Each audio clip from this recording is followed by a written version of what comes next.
All right, welcome into another episode of the Ryan and Goodman podcast. I'm Jeff Goodman. He is Bob Ryan. And Bob, we have no shortage of storylines to talk about. On the court, off the court, injuries, protocol, upsets, 49-point, historic performances.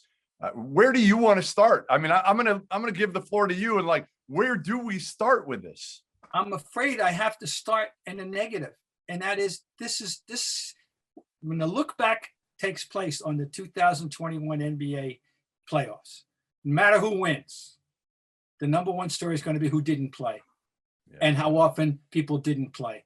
I think it will be the look back, the injury is overshadowing some of the good stuff. And last night was an example of the good stuff, the games, particularly the comeback game. But, there's just so much the story.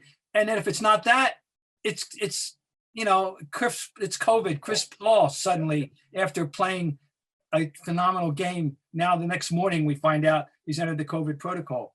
All right, so I'm afraid it's dominant. Whether it's Kawhi or whether it's the Nets situation, whether it's Mike Conley, Donovan Mitchell. Yeah, Mike Conley. Mike Conley hasn't played at all, right. And then Atlanta would like to have DeAndre Hunter.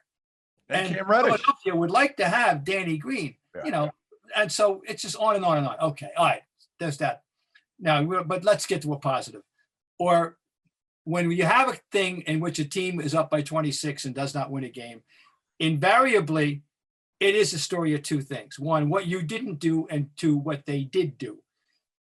And maybe there's a more weight, I think, this time in what somebody didn't do than what they did. And but Philadelphia. It's hard, Bob. It's hard when you have a player who is 1A or 1B as a star in your team who cannot make free throws, and the ball has to be in his hands, right? He's such a good playmaker, but when you can't make free throws, and we saw it the night before with Giannis as well, right? Like when your best player, and I'm not saying Ben Simmons is your best player. He's two, but he's close to Joel. And he's got the ball in his hands a lot. Same thing with Giannis. If your best player or you're kind of one of your go-to guys cannot make free throws, it is awfully difficult to win in this day and age in the NBA. I don't recall, always be judicious with the use of the words always and never, but I don't recall ever seeing Hack, in this case, Hack Ben, in the first half. It's ridiculous. 3 minutes left in the first half. That's a new one for me, and that's pathetic. Yeah. I'm fed up with him. I don't have any sympathy for him. Zero. Yeah. And that goes with the whole 3-point shot thing, because it's not just 3-point shot. If there was no arc out there, Jeff, and the thing would be the guy can't shoot from 18, 19, 20, 21. Forget about the arc. Can't shoot, period now. How's he gotten this far? Well, he's gotten this far because he's 6'11" and he can handle the ball, and he has a feel for that aspect of the game, and he can defend. Yep. So that's how he's gotten this far. He can pass, he can rebound, he can defend, he can do everything but shoot the ball, Bob. Everything but shoot the ball. But last I checked, you need to be able to shoot the ball these days in the NBA. I mean, so I'm fed. I have and I want to know how he got this far. I don't know. I want to know. And at the end of that rookie year. Now they drafted him knowing who he was, so they're that. All right, so they drafted him number one. Yeah. After by the way, LSU went nowhere with him, as I recall. Nowhere. No, there's no factor in winning games in the SEC. Terrible. So they take him anyway. After that rookie year, what I do and what you would have done, and what any intelligent and rational person would have done, is lock him in a gym 3 hours a day. That's right. And have it armed guard so he can't escape. And he's going to go and shoot jump shots until his hands bleed. They didn't do it. I don't think they did it. And he hasn't followed 5. He's now in year 5, year 4 that he's playing. But year 5, here's his free throw percentages. Now, this in the postseason, it's been atrocious. His free throw percentage is 56%, 60%, 62, 61 for a guard. It's one thing if it's Shaq, right? But for a guard, there is no excuse for this. And I do blame Philadelphia management and Brett Brown. and I love Brett Brown. I hate to say this, but I blame Brett Brown because what Brett Brown needed to do was tell Ben Simmons, listen, again, if you don't shoot 3 threes today, you're not playing anymore. You're not playing. I don't care if you miss in the regular season. The regular season doesn't matter to us right now. We're looking at the future so that right now Ben Simmons would have progressed at this point and we wouldn't be here. No, it's an untenable situation. They're not going to win. I don't ultimately with him in this state that he's in. He's still young. It's still possible. It's possible. We've seen, and I'll give you an exhibit A that of what can be done. Brook Lopez, who not enough attention has been paid to his astonishing transformation.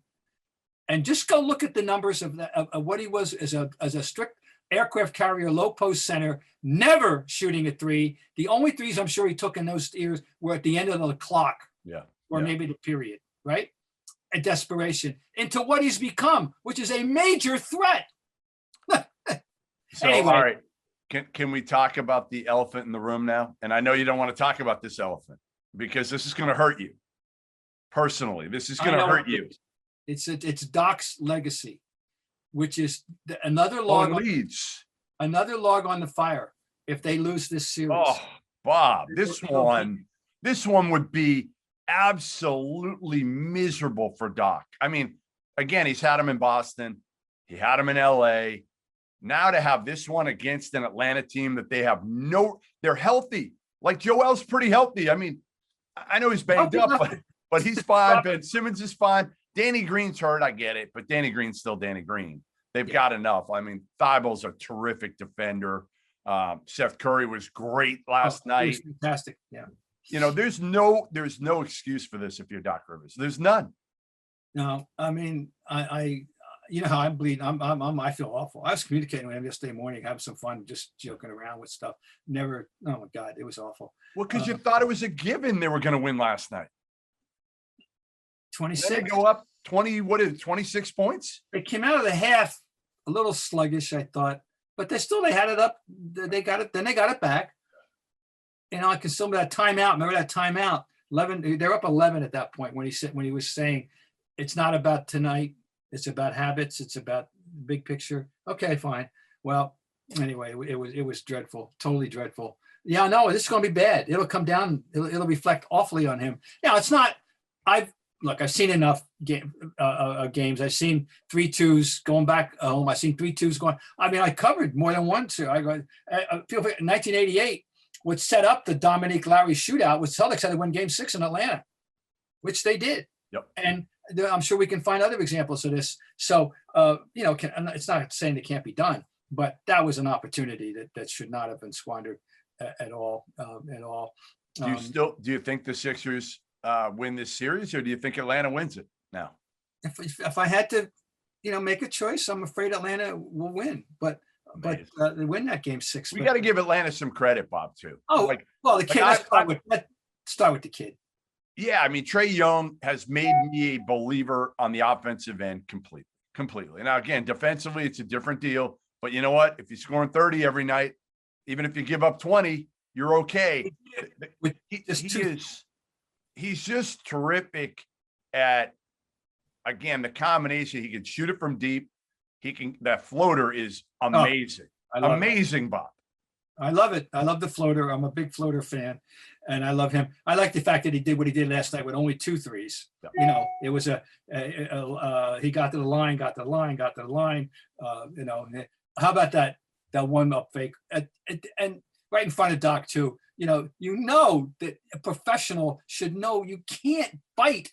You can't on the 3-point shot. Don't bite. They do it. We see it. How many times every night do we see it in these playoffs where the best teams are supposedly playing? And we still see that they can't restrain themselves from diving into the 3-point shooter. Oh, anyway. All right. He's tremendous. Bogdanovich was. Yeah, I mean, they're a good team. He says it after every game when they ask him. And Trae Young just says, like, we've got good chemistry. We like, and they're playing with nothing to lose. They're not supposed to be here. So they're loose.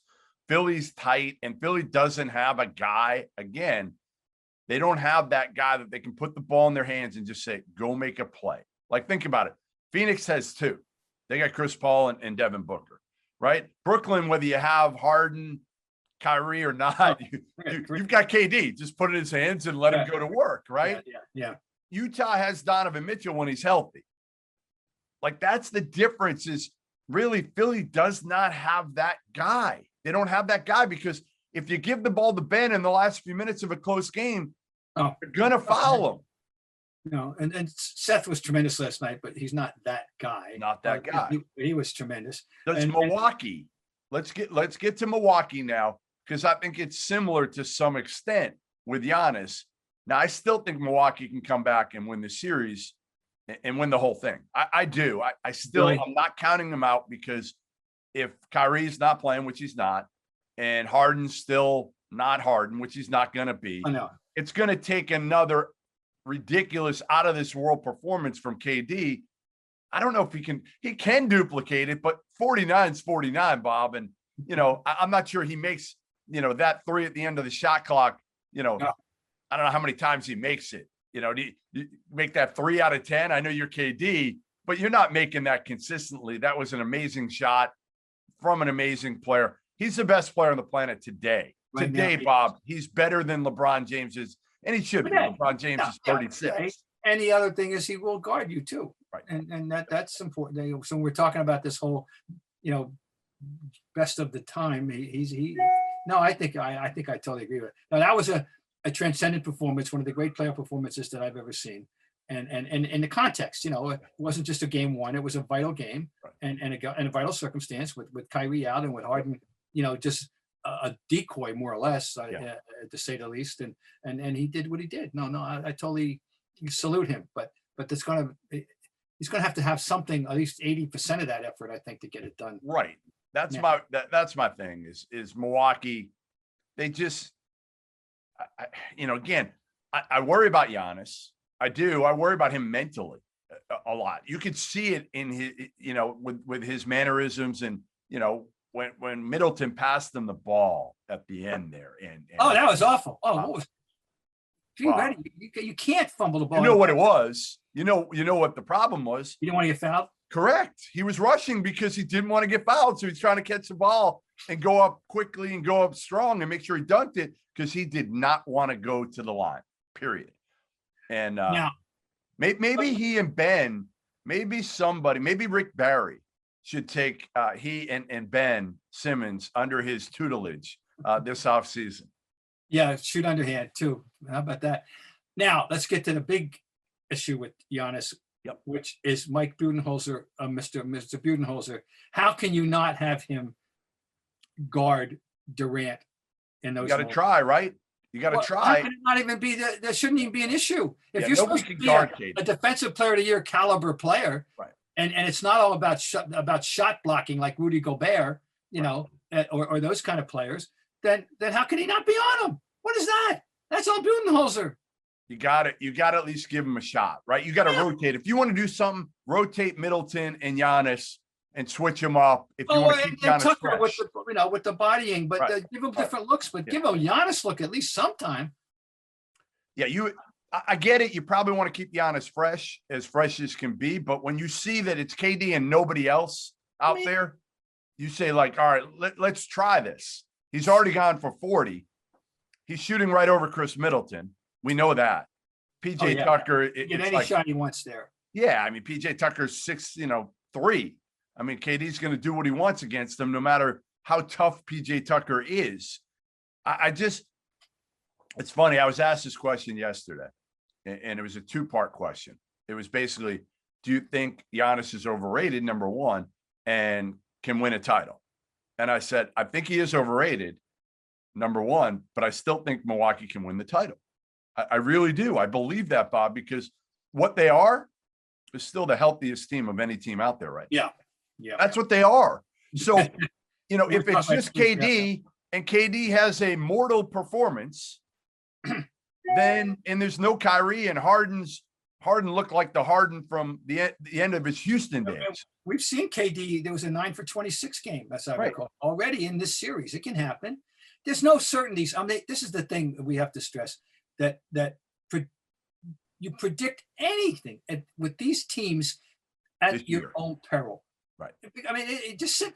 I don't want to indulge in it. Just sit back and watch. Yeah. I mean, they're just. It's more fun. They're too vulnerable. They're too mortal. There are too many ifs and buts and on all of them. You know. Are you having fun? Are you having fun? Yeah, I'm enjoying it. I'm enjoying it, but I'm a little, but I'm always disappointed with what I call loose ends, and these injuries. Do have loose, put a loose end factor. And then you're not missing LeBron, though, are you? You're not missing LeBron. I'm not missing LeBron. It's just like I never missed Tiger. It's the same thing. I mean, there's other guys out there. There's plenty of players. I don't need that one guy. You miss Jokic. Hey, you miss Jokic more than you miss LeBron. I know you. Yeah, of course. Yeah, but I don't miss any. There's still enough, plenty ones left. But still, the injury thing is so overriding. And then you throw in. I'm jumping now. The Paul thing, which came out of what? Whoa! This is right after we had seen him play this phenomenal game, and he's been vaccinated. I think he'll be fine. I expect, and I don't have any inside info, but I expect Chris Paul to play Game 1. Well, the good thing is, obviously for them, the lucky thing is that they can't start any earlier than Sunday, and it very likely won't start until Tuesday or Wednesday. Yep. So I think that he'll be playing. You want to could be much to do game. About nothing. You know what I have to say about that game?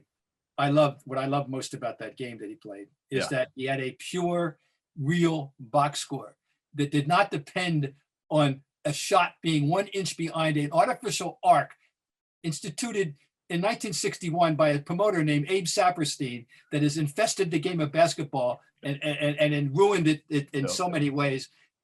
14 and 9, 37. That's what I grew up with, and that's what he had.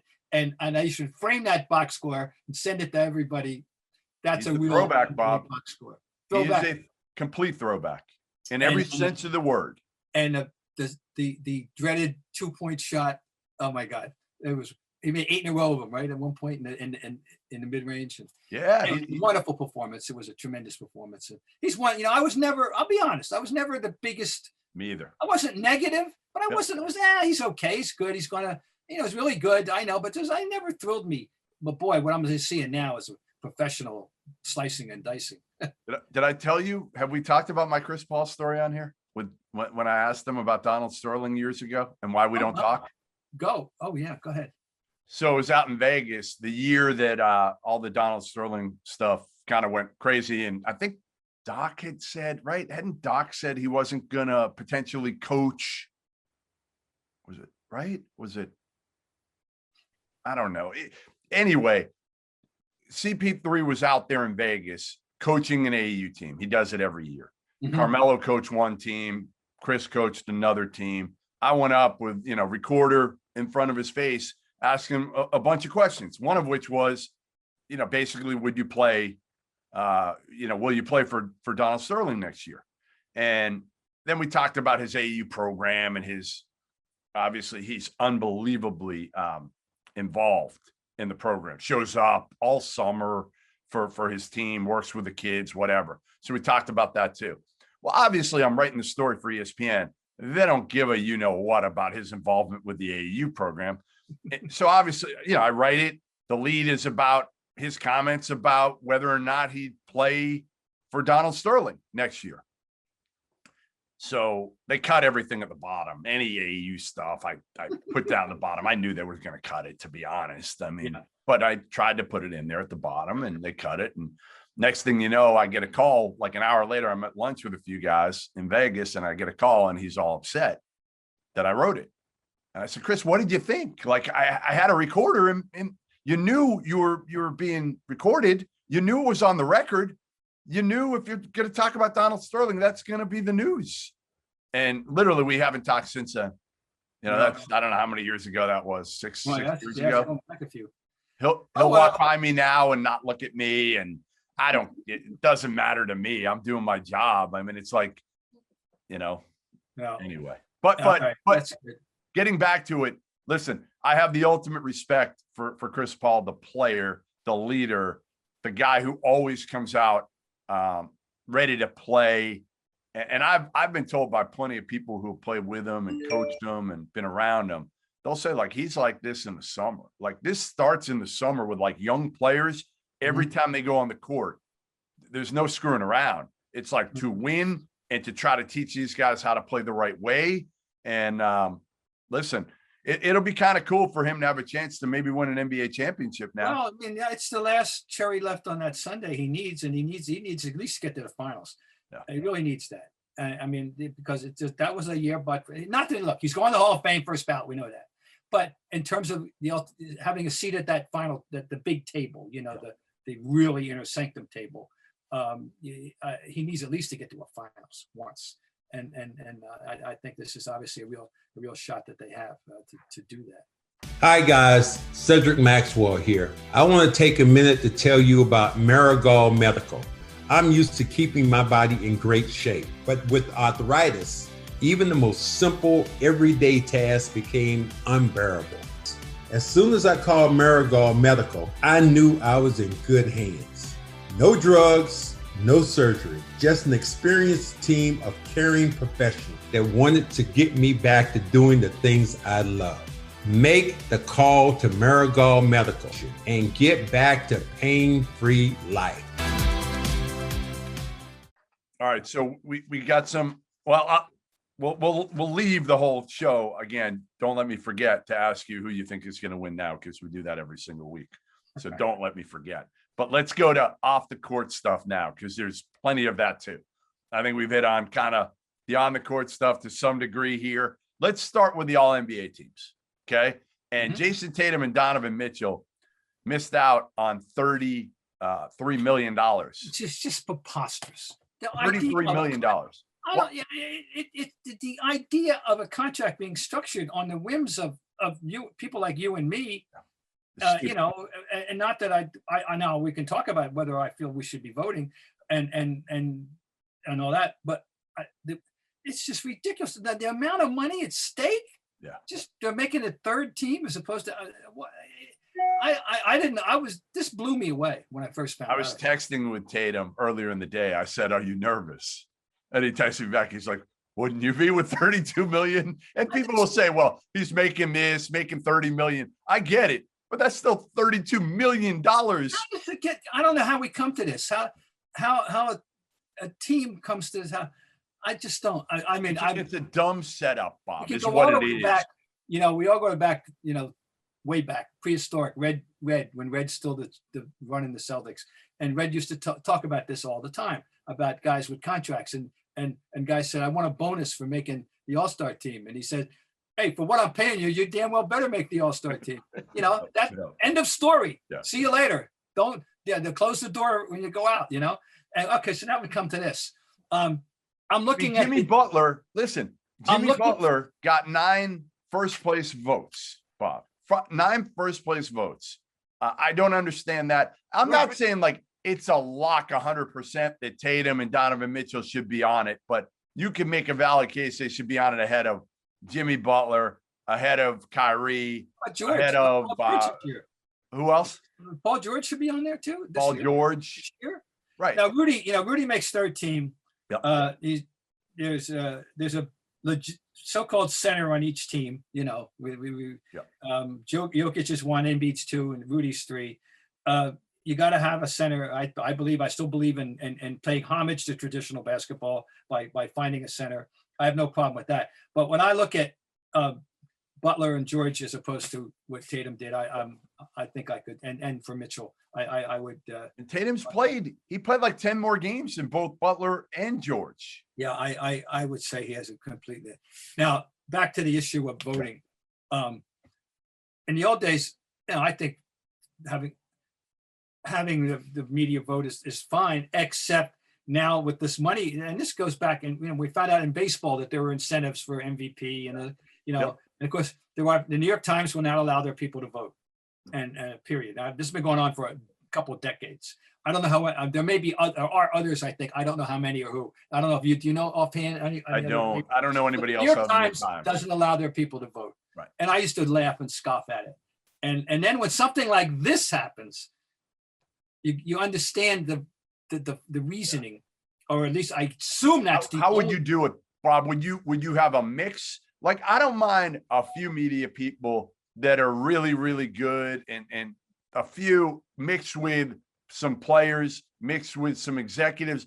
But the problem you run into then, if you include executives, is think about this. They got something to, they have, listen, Jayson Tatum now, what that did was help the Boston Celtics by him not get that extra 32 million. It helped the Utah Jazz that Donovan Mitchell didn't get the 33 million. So obviously executives have something in this, right? They have, something, whether it's good, bad, whatever, they're not going to be completely objective. Nobody is. I feel like the players are the best ones to vote on this. You would but think are they voting for their buddies? My skepticism on that one, and goes 50 years of experience in the business. You'd be surprised how often players don't know what the hell they're talking about, and all they know is who they saw against them. Right. And then there's the buddy thing. Some players are perfectly and totally well qualified to do it, and others aren't. It's, I'm sorry, more than you, not as many as people think. I'm sorry. So then you just don't tie it. What you're saying is that the contract is the contract. There should be no incentive to making an all-NBA team. Right. And that would, then we wouldn't have this problem. But boy, I'm still blown away by this number. I mean, $1 million, $500,000, 32. What this? Yeah. No, I'm with you. I mean, it's an amazing amount of money. I heard about that. I just, oh no. So anyway, that's A, and B is I think he deserved to make it, and Tatum did, and that's that. But so wow, there's a story. All right. All right, let's move on to the final part of the show, which is kind of going down some of these coaching vacancies. Now you got six of them. We got a new one. No, it's Scotty Brooks. Bye.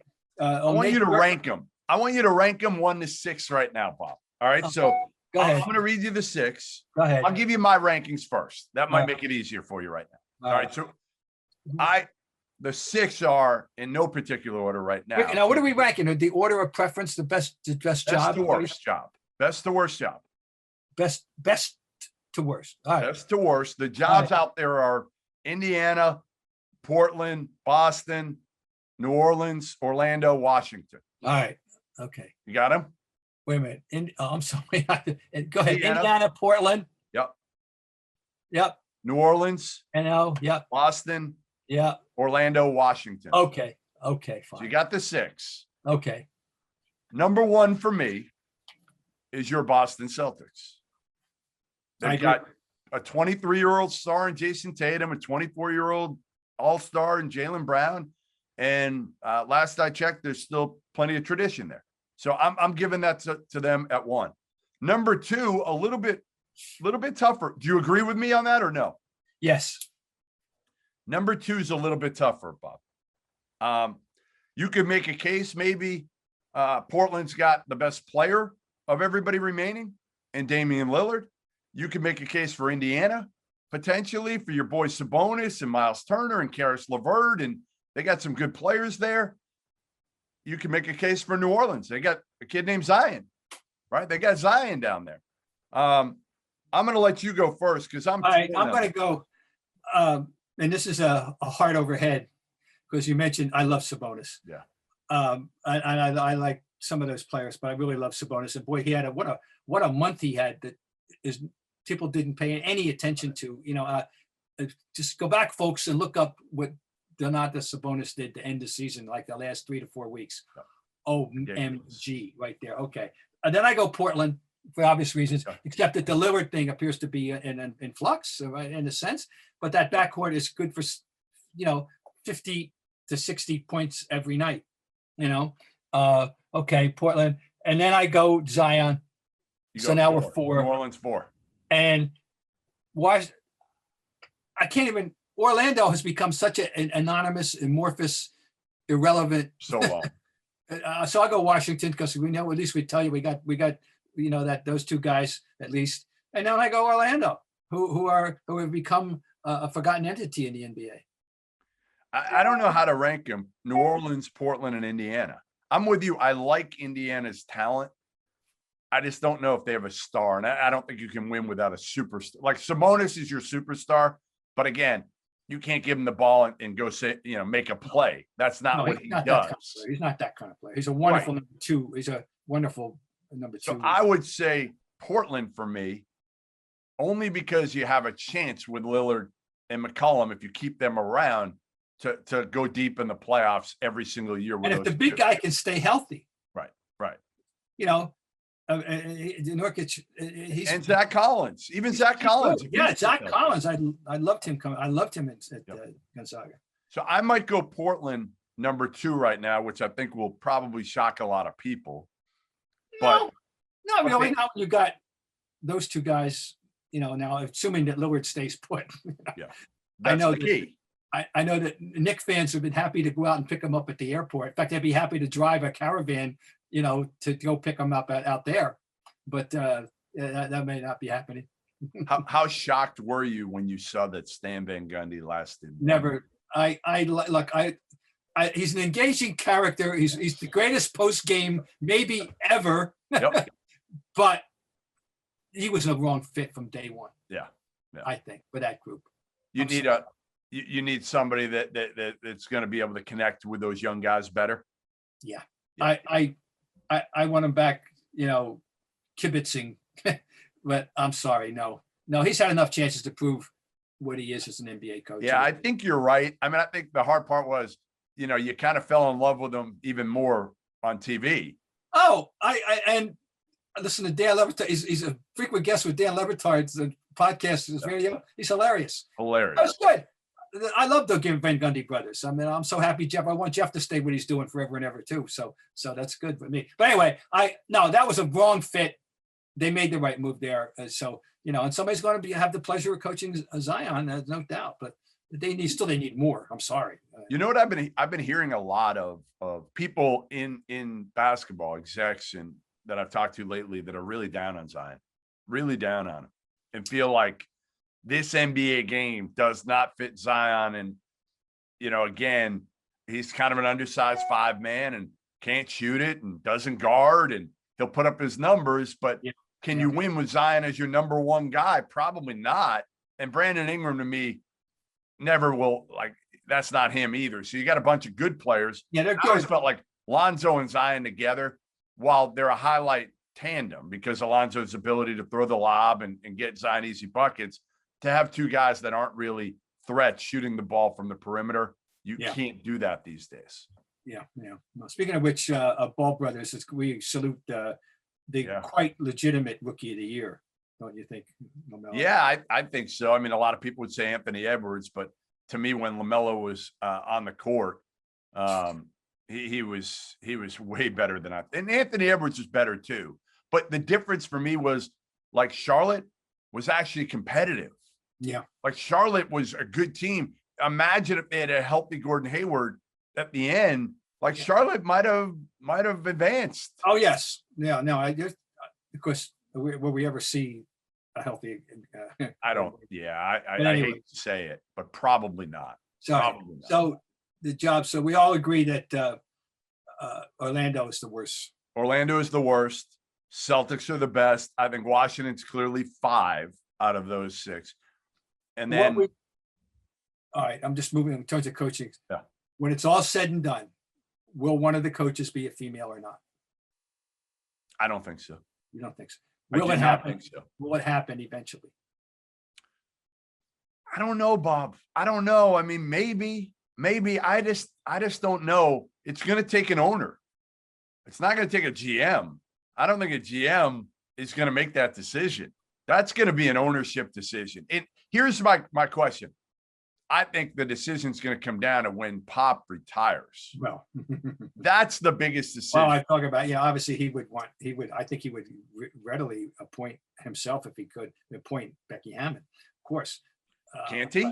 You don't think Pop will have major say to RC? I think that's the obvious one. But I mean, meanwhile, there's 6 jobs out there now, and her name is being put out as a candidate because she's got the credentials, of all the potential women she's got the credentials of the experience in the NBA. Kara Lawson, of course, name gets thrown out, but she, very limited in Boston time wise, and hasn't even had a chance to coach Duke yet, but so I might be a little early for her, but anyway, Becky Hammond would be the one, right? Becky Hammond's certainly the one you would think of would have the best shot here. And I just, again, I don't know. I mean, I think Portland probably, from everything I'm hearing, Chauncey Billups is the favorite there. Some of these other jobs, we'll see if it's recycled guys or, young guys that are coming up. Apropos nothing we're talking about, but you're the person to ask. I saw a name that got me excited yesterday and on a crawl. What can you tell me, if anything, about the young Marshallonis who was going to St. Mary's? I don't know anything. Other than he's Sarunas' kid.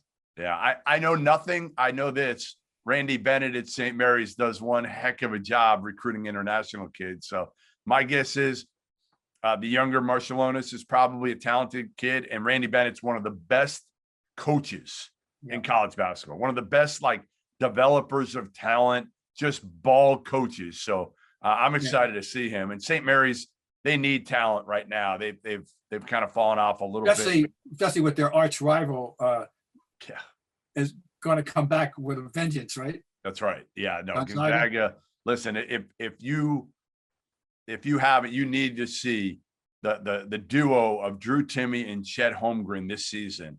You need to circle that one in November for any Gonzaga game, any non-conference Gonzaga game. But all right, well, listen, Bob, we'll wrap here with our usual. Who, in your opinion, today, who do you have winning the NBA title? I'm going to stick with the Nets. That they'll get Harden, maybe not Kyrie. I don't see a team they can't beat. That's all I'm saying. I don't see. I want to root now. I'm rooting. My rooting interest starts. Obviously, I'm a friend of Doc, but I would say I like Phoenix, and I like to see Phoenix do it. But I just think you can't. I'm not dismissing the Nets. They still frighten me. I'm going Milwaukee. I'm going Milwaukee to come back, beat the Nets.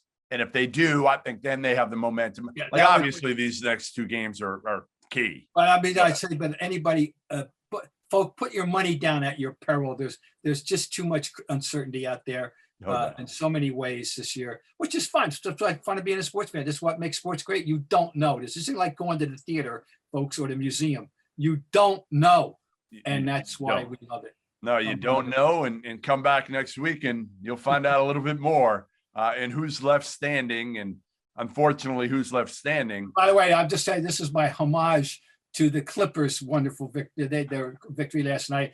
This is one of my favorite places on earth. Are you familiar with it? I have not. We never close. What is it? The Pantry. It's called the Pantry. It's been open since 1920. And second location since 1950. It's 2 blocks from the Staples. Ah, nice. It's the 9th and Figueroa. It is the greatest breakfast you'll ever have, and not just breakfast, but breakfast is their specialty. Maybe Paul George had it before his incredible performance of not only scoring but getting 16 rebounds last night, and we'll see if he can do that with Kawhi out. But that was a big statement show for him because there was pressure on him. Yep. And it was obviously pressure on him without Kawhi. But in general terms, the idea of stepping up at these big games and kind of thing, that was a big performance. So yeah. And we cannot close without giving some kudos to your Boston College Eagle, Reggie Jackson, and his resurgence. He found himself out there at this stage of his career. Yeah, he never lacks for confidence, Bob. Never, ever has lacked for confidence. So I like Reggie. Reggie was always fun to cover here in Boston, and it's playoff Reggie right now, and playoff Rondo has been nowhere to be found. Well, speaking of BC and one of their former coaches, Friday, the 18th of June at 2:00 in Worcester, Massachusetts, they will be dedicating a statue outside the DCU Center to the one and only Robert Joseph Cousy, who coached Boston College from 1963 to 1969, lest anybody remember among his other accomplishments. Nice. And coached them very well. Will you be there for this? I will be there. In fact, I'm honored to be one of the speakers.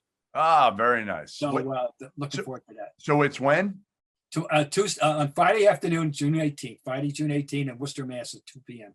All right, very nice. All right, very nice. Very good. All right. All right, we'll see you next week, and I'm sure we will have plenty more to talk about. Hopefully, more about the players on the court than the ones who are not able to play.